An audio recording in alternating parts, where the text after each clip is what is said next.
Саламатсыздар ма? 4-ші сынып оқушылары. Бүгінгі біздің сабағымыз дүние тану. Тарау аты ғарышқа саяхат. Сабағымыздың тақырыбы Қазақстанның білім берудегі жетістіктері.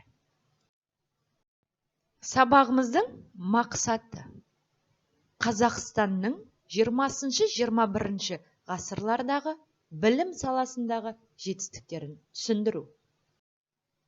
Оқушылар, барлығымыз бірге мына тірек сөздерді қайталайық. Институт, университет, гимназия, лицей, колледж. Жақсы, әрмен қарай мына суреттерге мұқият назар аударайық. Ересек адамдардың немен айналысып жатқанын байқадың. Өз ойыңды айтуға дайындал.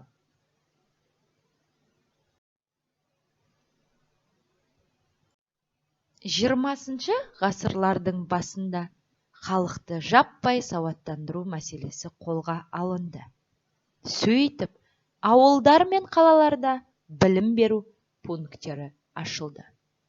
Қызыл отауларда ересек адамдар білім алды. 1930 жылы барлық балаға міндетті түрде бастауыш білім беру тәртібін енгізілді. Қазақ тіліндегі оқулықтар дайындалды. Қазақ тіліндегі алғашқы алгебра оқулығын Қаныш Сәтпаев, география оқулығын Алихан Бөкейханов жазды. 1928 жылы мұғалімдерді даярлайтын Қазақ мемлекеттік педагогикалық университет ашылды.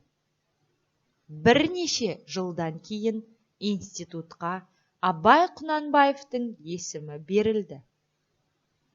1962-1963 жылдары 7 жылдық мектепте жалпы ортақ 8 жылдық білім.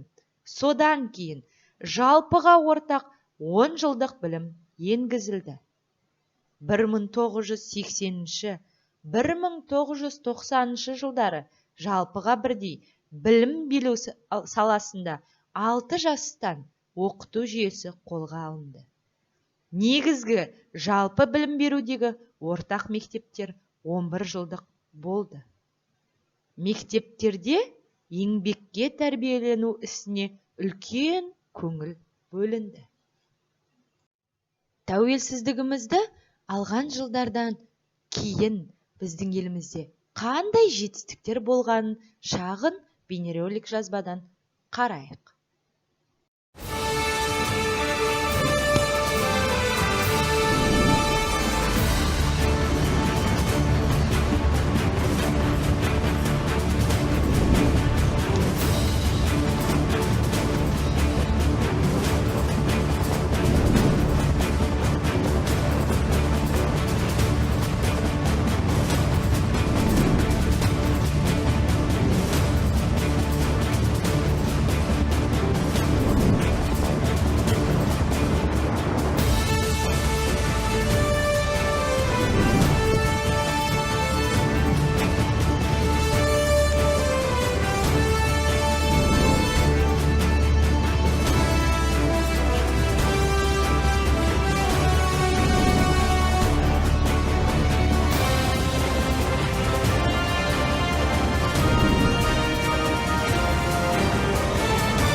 Зерттеу.